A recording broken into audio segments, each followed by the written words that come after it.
Hollywood actors. They're rich, they're famous, and some of them are straight up weirdos. Today we're diving into 10 of the strangest, craziest, and most WTF facts about some of your favorite stars. Buckle up because this is gonna be a wild ride. Let's get into it. Daniel Day-Lewis is the undisputed king of method acting, but sometimes he takes it way too far. Like when he was filming Lincoln, he spent months only texting in 19th century English. Imagine waking up to a message that says, "Dearest confidant, shall we convene at yonder Chipotle for supper?" Bro, just say, "Wanna grab a burrito?" Steve Buscemi isn't just a great actor, he's a straight-up legend. Bend down to the ground and kiss my fucking shoes, you piece of shit. Before Hollywood, he was a firefighter. And after 9/11, he didn't just post a sad tweet. There was an incredible loss of life that day, and it was also, unsafe to be there. He went back to his old firehouse and got to work. Dude put on his gear, pulled 12-hour shifts at Ground Zero, and helped with the rescue efforts. No cameras, no interviews, no Hollywood drama, just pure hero energy. They're a big fucking man, huh? He didn't do it for clout, he did it because he's built different. Steve, you're a real one. Respect. Leonardo DiCaprio has survived intense moments on screen, but did you know he's faced real-life danger too? A shark attack and a skydiving disaster. Back in 2006, Leo was cage diving in South Africa when a massive great white shark lunged into his cage. And when I did Blood Diamond in 2006, I actually got stuck in a cage with a great white, which was awesome. How big was the great white? It was a gigantic great white. And what do you mean it was in it was with in the cage you? with me, yeah. How did you survive that? I don't know. Then you're making it up. No, I'm not. I'm not. They actually said in 30 years this has never happened, but the tuna kind of got stuck on the top of the cage, and the great white leapt out and tried to bite it, and it went into the cage with me, and half of its body was in and out, and I flattened down at the bottom. And it was this far away, and it chomped a few times, but I survived it, and the work that they're doing is great. They're protecting sharks as well. So I don't want to... You don't need to go do that anymore? I don't want to do that anymore. Then, during a tandem skydive, things went south. I jumped out of the airplane, and then my first chute didn't open. They cut, it's tandem, so somebody's on your back. They cut that line. We started free falling towards Earth, and that's when you get the 8x10 glossies of your whole life flashing before your eyes. And then the second one was tangled as well, and I saw all my friends sort of popping off with their parachutes, and I'm still plummeting towards planet Earth. That was tangled for about a good, 20, 30 seconds, and then he untangled it, and then he told me, "Oh, you're probably gonna break your legs now because we're going too fast." So it was one of the worst experiences of my life, and I'll never do it again. At 16, Christopher Walken took on a summer job that was anything but typical. He worked as a lion tamer for a traveling circus. Instead of flipping burgers like other teenagers, he was stepping into a cage with a full-grown lioness named Sheba.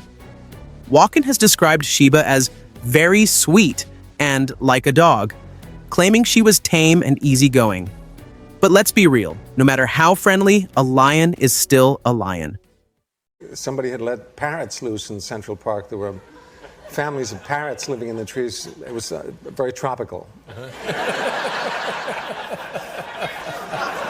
Now, you referred to the circus-like atmosphere of this production in the park. Yes. There was a time in your life when you, in fact, worked for a circus, didn't you? I did. My brothers and I were in show business from the time we were kids, and one summer when I was 16, instead of doing summer stock, I saw an ad or something, and I went and worked in a circus. Mm-hmm. It was a small circus that did just the Northeast here, Utica, Ithaca, places like that. And it was owned by a man named Terrell Jacobs, who was a lion tamer. He didn't have kids, but the bit was that I was his son. I would dress like he did. Okay. He would finish up with the cats, and then he'd leave one old lioness in the cage, and I would come in and shake a stick, and she'd kind of get up and go, "Why?" Yeah.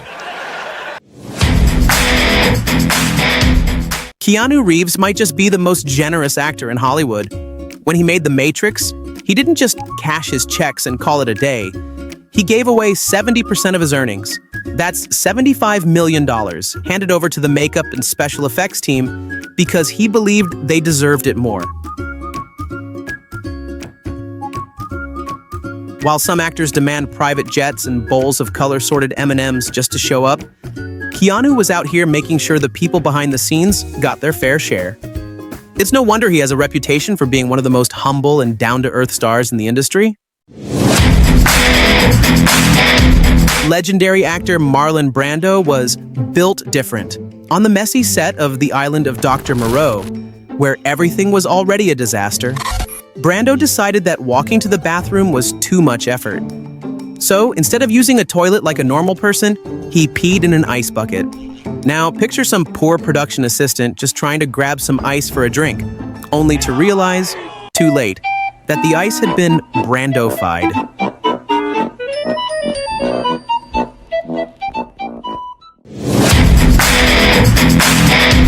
Once you see it, you can't unsee it. Tom Cruise's front tooth is not in the center. It's just off. His whole face is nearly perfect. His jawline's sharp enough to cut glass, but then there's that one tooth throwing everything out of balance. It sits slightly to the side like a rebellious extra in a perfectly choreographed action scene. Now, every time you watch Mission Impossible, forget the high-speed chases, insane stunts, and dramatic explosions. All you'll see is tooth.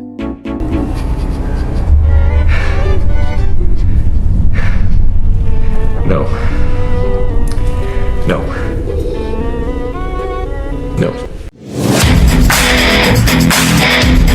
Before Rocky made him a star, Sylvester Stallone was struggling so badly that he couldn't even afford food. Desperate, he sold his beloved bull mastiff, Butkus, for just $50. But here's where it gets crazy. After Rocky became a huge hit, he tracked down the guy who bought Butkus and paid $3,000 to get him back.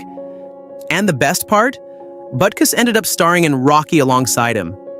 From being sold for scraps to the silver screen, that's a real underdog story. And at that time, I was down there. I had to sell my dog. We didn't have enough food to feed. I said, one of us doesn't eat. It's either you, my wife, or the dog. One of us. So it was like one of those things where you really roll the dice, and it paid off. But it was a big long shot. Because you talk about selling your dog. We've got I don't know why. My dog. We've got a picture of. Really, my we dog. do have a picture of the dog. Is that the dog? That's it. You can see why I couldn't feed him. Yeah, that's massive. It's a buffalo. It's a bull mastiff. Bull mastiff. Yeah. Johnny Depp has a fear of clowns, but instead of avoiding them like a normal person, he carries a full clown suit with him everywhere he goes. Just in case. Like, bro, what are you preparing for?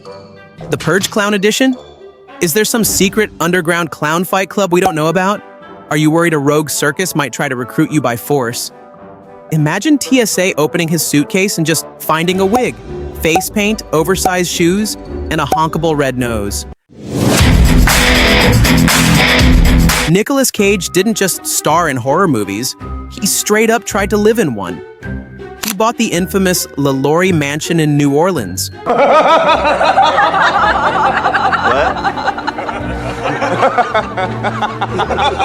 Known as one of the most haunted houses in America, because he thought it would be the perfect place to write a horror novel.